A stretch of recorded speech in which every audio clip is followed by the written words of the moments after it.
What's going on, everyone? Dottz Gaming here, and today I'm bringing you guys an updated version of my weapons guide for the Elder Scrolls Online. With the Flames of Ambition patch, ZeniMax did change the way that weapons worked a little bit, changing up some of their passive abilities. So I wanted to quickly update this guide to go over with you guys which weapons you're going to want to use and why and in what situations for your character in ESO.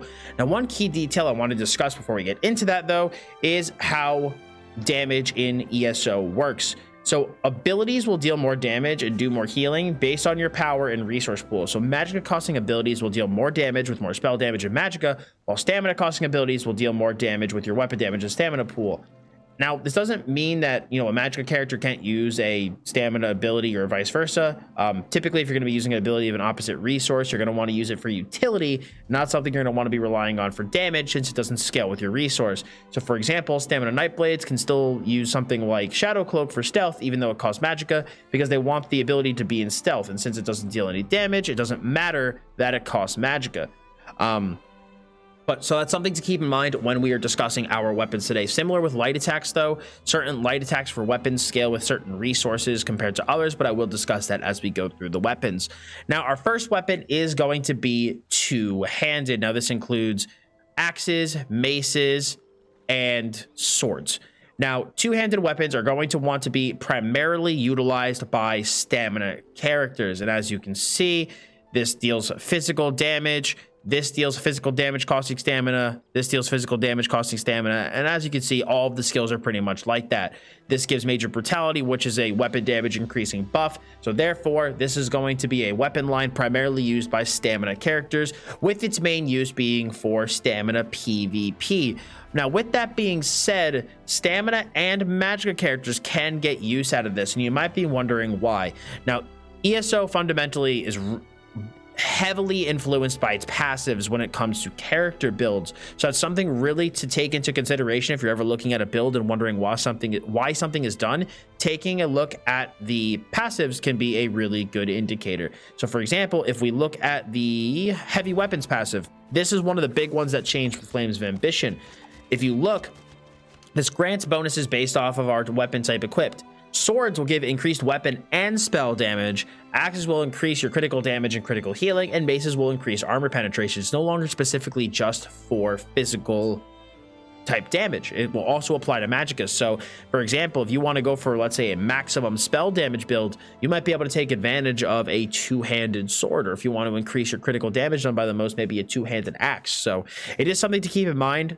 With if you decide for a build you want to try to utilize the heavy weapons passive, you can, but it's more niche, and in general you're going to be mostly using two-handed as a stamina character. But magicka can definitely take advantage of a two-handed weapon for that reason if you do decide you want to try one for your build.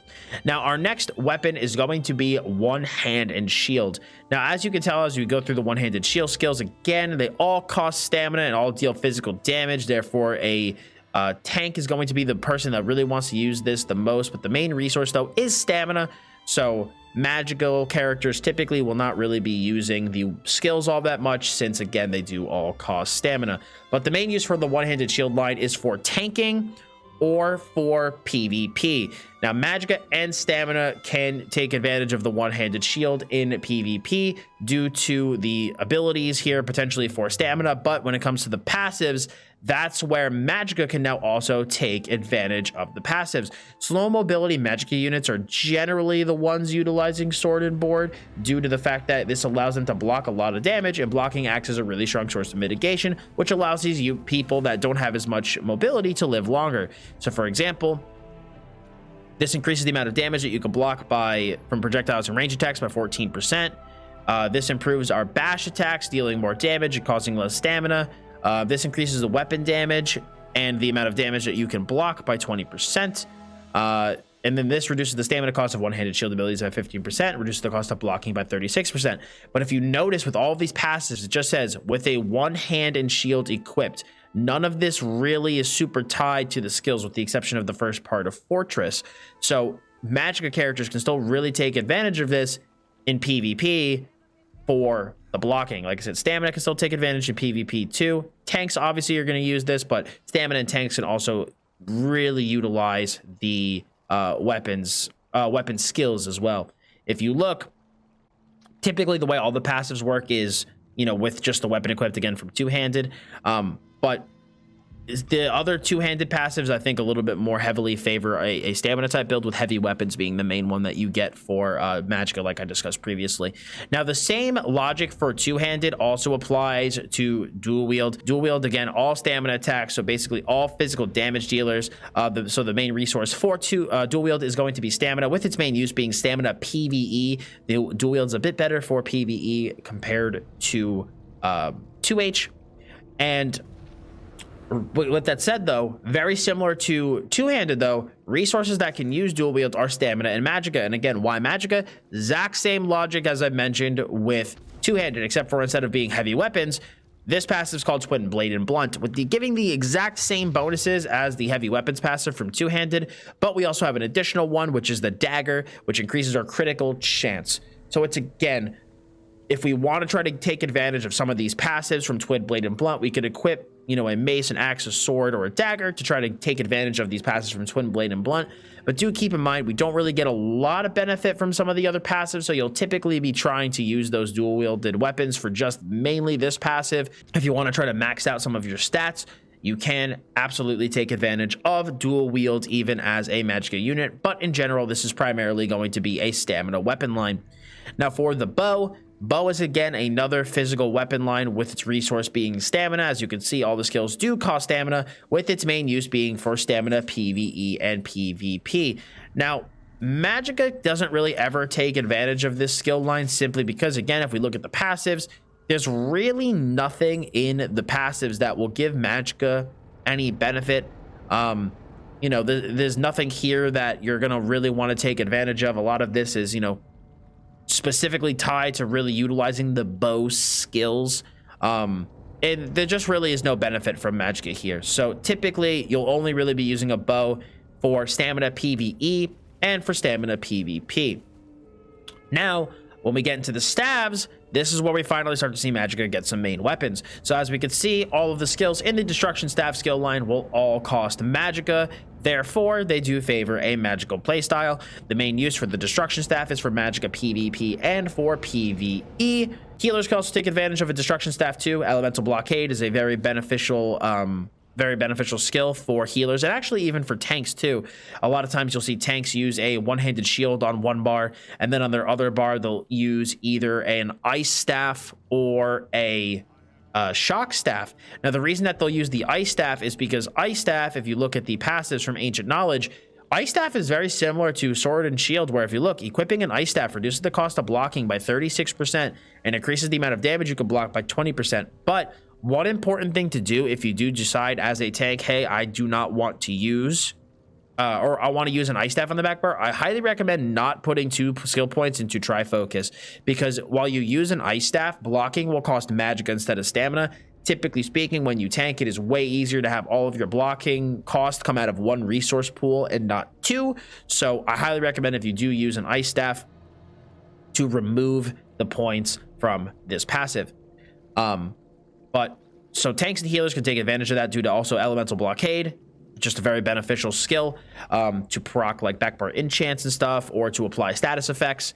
And like I did mention, though, tanks can take advantage of this for the blocking mitigation passives. But when it comes to choosing a staff type, though, again, you're going to want to look at primarily the Ancient Knowledge passive. So if you're going to be wanting to get a single target damage skill increase, you're going to want to go with the Flame Staff. If you want to increase your AoE, with a Lightning Staff. And then for tankiness, you want to go with an Ice Staff.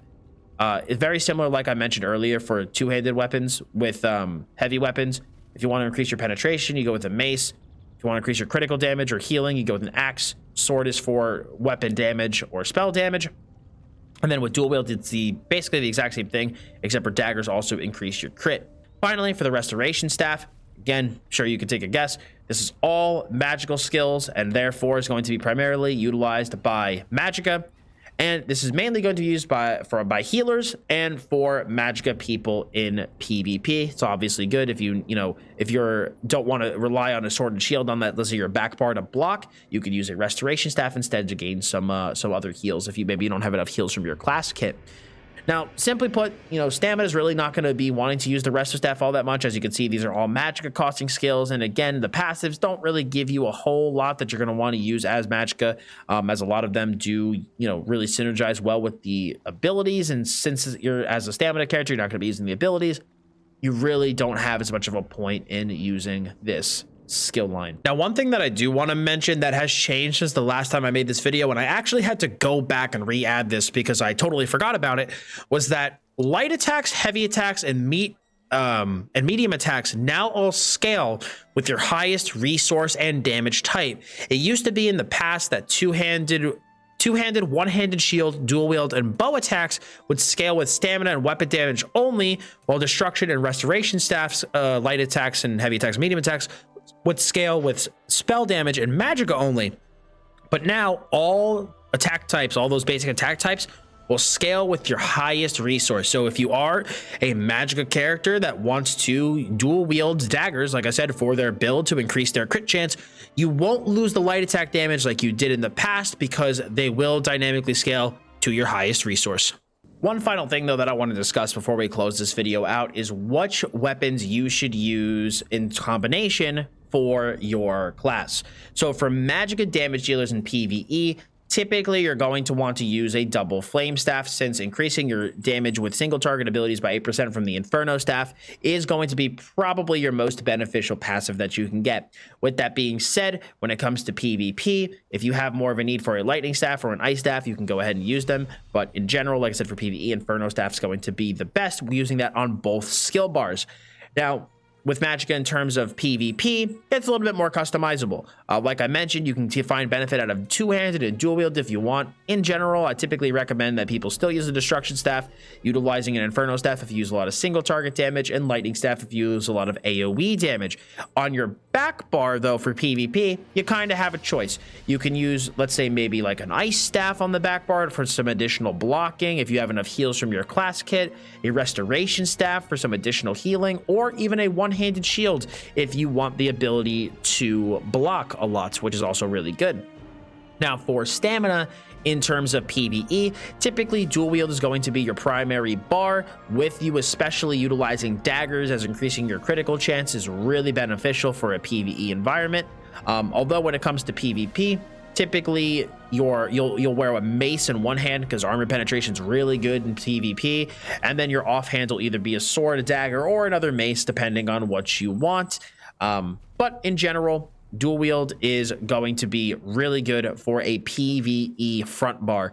Now, your back bar, on the other hand, is usually going to be the bow, as volley is an incredibly good skill, and plus the passives are really good to increase your damage and give you more additional crit. So for PvE, bow is typically the go-to on the back bar, but the huge part of the reason is because of volley. It's a really, really crucial skill for stamina PvE. Now, when it comes to stamina PvP, things get a lot more interesting.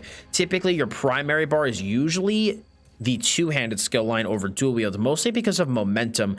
Momentum gives you major brutality as well as minor endurance, so it gives you more weapon damage and stamina recovery. But when you morph this skill is when it really gains its power, as you can get a huge heal out of it, or a movement, basically you can take yourself out of movement impairing effects, which makes this really, really powerful, which is part of the reason that this is a really good PvP primary skill. And you'll get an execute, uppercut's a really good burst skill. So this is a really common primary bar weapon for stamina PvP. But you can also take advantage of one-handed shield if you do decide you need to block, or maybe you want to take advantage of puncture, low slash, power bash, shield charge. You can use so many of these things for PvP too, depending on your build. Dual wield also has its niche builds for PvP as well. And finally, the bow is also a good choice. But typically what you'll see is a two-handed weapon combined with one of these other weapons on the back bar. There are some builds that maybe you will utilize dual wield and one-handed shield, but typically two-handed is your primary weapon, and like I said, with one of these being your other bar. And then finally, for a healer in PvE, you're typically going to want to use, like I said, the destruction staff on one bar with a lightning staff, because it will proc concussed from the blockade of storms, which is a really good PvE debuff, with your other bar being the restoration staff, obviously to do your healing. For PvP, I typically recommend Restoration Staff, again, for your healing bar, with one-handed shield for some personal defense. It's something that I highly recommend. It's really good to help keep yourself alive. If you are getting focused, you can switch to that bar and block. But if you're wearing light armor where the block cost increase goes up a lot, maybe you'd want to take advantage of either a second Restoration Staff or a Destruction Staff. Now, when it comes to tanking, typically the rule of thumb is a one-handed shield on one bar with a Destruction Staff on the other. Some people like double barring one-handed shield, but personally, I think the Destruction Staff is really good to use. If you do want the ability to block on both bars, I'd recommend using an Ice Staff, or if you want to help proc Concussed, you can also use the Lightning Staff, but do keep in mind that that bar will basically have no block mitigation, so if you get caught on that bar, you can die very easily. But the reason that I like the Destruction Staff for Elemental Blockade is because this will keep enemies slowed in place. They'll you'll get damage shield. It'll immobilize chilled enemies, and also it'll proc your back bar enchant every single time it deals damage, even if you're on your front bar, making it a really beneficial skill to have for your tank. But guys, that is pretty much going to be it for me today on this updated weapons guide. Hopefully you did find this helpful, and if you did, I would appreciate if you left a like on the video. I did really try to make these guides a lot quicker than my previous weapon and armor guides. Hopefully I didn't go too fast. Again, if you have any questions, feel free to leave a comment below, and like I said, if you guys like this, leave a like, and of course subscribe to keep up to date with all the Elder Scrolls Online and other MMORPG content I put out here on my YouTube channel. If you guys do want to watch me live, you can find my Twitch link in the description below, as I do stream over there 5 days a week. But I appreciate you all stopping by and watching today's video. Thank you very much. As always, I'm Dottz Gaming, and I'll see you all in the next video.